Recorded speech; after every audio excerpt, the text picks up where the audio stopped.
Hey everyone, my name is Demario Cooper and I'm a senior at Smyrna High School. A little bit about me is I am the senior drum major of our marching band. I'm on the boys varsity track and field team and I'm the president of my class. Today we'll be reading Henry's Freedom Box, written by Ellen Levine and illustrated by Kadir Nelson. So let's get closer so we can see and then we'll get to the first page.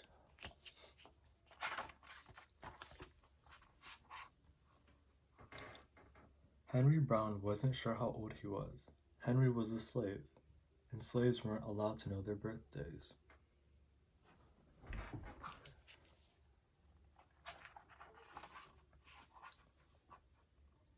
Henry and his brothers and sisters worked in the big house where the master lived. Henry's master had been good to Henry and his family, but Henry's mother knew things could change. Do you see those leaves blowing in the wind? They are torn from the trees like slave children are torn from their families.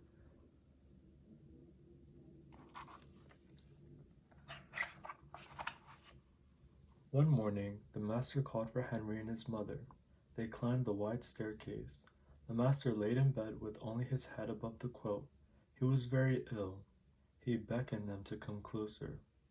Some slaves were freed by their owners. Henry's heart beat fast. Maybe the master would set him free. But the master said, "You are a good worker, Henry. I am giving you to my son. You must obey him and never tell a lie." Henry nodded, but he didn't say thank you. That would have been a lie.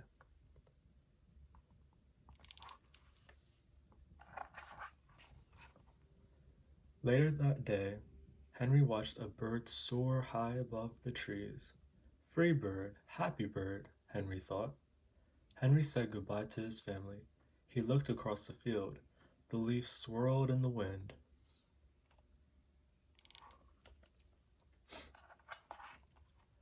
Henry worked in his new master's factory. He was good at his job. "Do not tear that tobacco leaf," the boss yelled at the new boy. He poked the boy with a stick. If you made a mistake, the boss would beat you. Henry was lonely. One day, he met Nancy, who was shopping for her mistress. They walked and talked and agreed to meet again. Henry felt like singing, but slaves didn't dare sing in the streets. Instead, he hummed all the way home.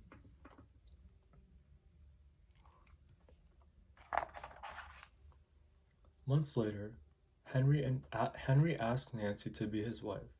When both their masters agreed, Henry and Nancy were married. Soon there was a little baby, then another, and another. Henry knew they were very lucky. They lived together even though they had different masters. But Nancy was worried. Her master had lost a great deal of money. "I'm afraid he will sell our children," she said. Henry sat very still. Here's a picture of Henry, Nancy, and the children.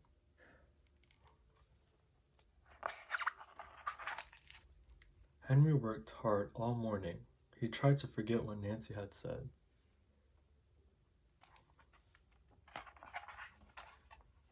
His friend James came into the factory. He whispered to Henry, "Your wife and children were just sold at the slave market." "No!" cried Henry. Henry couldn't move. He couldn't think. He couldn't work. "Twist that tobacco," the boss poked Henry. Henry twisted tobacco leaves. His heart twisted in his chest.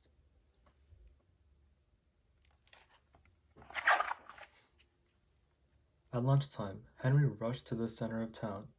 A large group of slaves were tied together. The owner shouted at them. Henry looked for his family. "Father! Father!" Henry watched his children disappear down the road. Where was Nancy? He saw her the same moment she saw him. When he wiped away his tears, Nancy, too, was gone.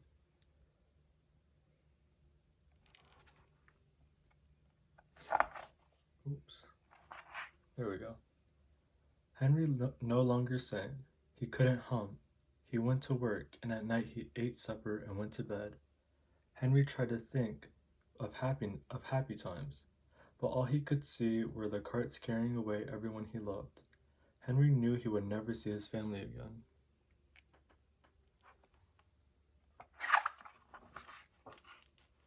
Many weeks passed. One morning, Henry heard singing. A little bird flew out of a tree and into the open sky, and Henry thought about being free. But how? As he lifted a crate, he knew the answer. He asked James and Dr. Smith to help him. Dr. Smith was a white man who thought slavery was wrong. They met early the next day at an empty warehouse. Henry arrived with the box. I will mail myself to a place where there are no slaves, he said. James stared at the box, then at Henry. What if you cough and someone hears you? I will cover my mouth and hope, Henry said.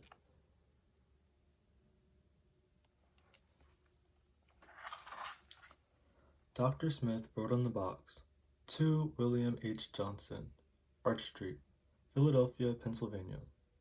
Henry would be delivered to friends in Philadelphia. Then he printed on the crate in big letters, this side up with care.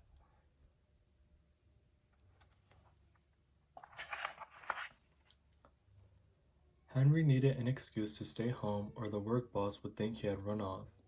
James pointed to Henry's sore finger, but Henry knew it wasn't bad enough. He opened a bottle of oil of vitriol. No, cried James. Henry poured it on his hand. It burned his skin to the bone. Now the boss would have to let him stay home. Dr. Smith bandaged Henry's hand. They arranged to meet the next morning at 4 o'clock.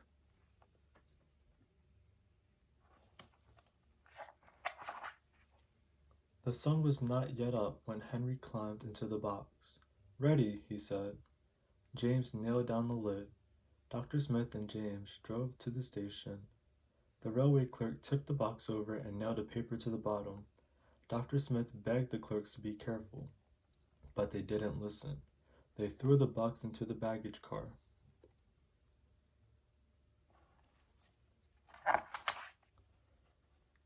Hours passed. Henry was lifted up and thrown again. Upside down, he heard waves splashing. This must be the steamboat headed for Washington, D.C. The ship rode smoothly, but Henry was still upside down. Blood rushed to his head. His face got hot. His eyes ached. He thought his head would burst. But he was afraid to move. Someone might hear him. Here's Henry stuck in the box, upside down. I'm tired of standing, someone said. Why don't we move that box and sit on it, said another. Henry held his breath. Could they be talking about his box? Henry was pushed. The box scraped the deck. Now he was on his right side. Now on his left. And suddenly, right side up.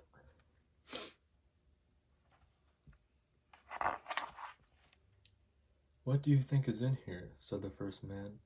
Mail, I guess, said the other. I am mail, thought Henry, but not the kind they imagined. Henry was carried off the steamboat and placed in a railroad car, this time head up. He fell asleep to the rattling song of the train wheels. Here's Henry in the box with the men sitting on it. He awoke to loud knocking.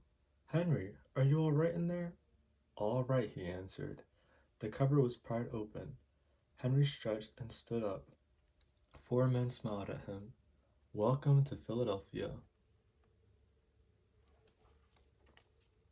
Oop, almost skipped it. At last, Henry had a birthday. March 30th, 1849, his first day of freedom. And from that day on, he also had a middle name. Everyone called him Henry Box Brown.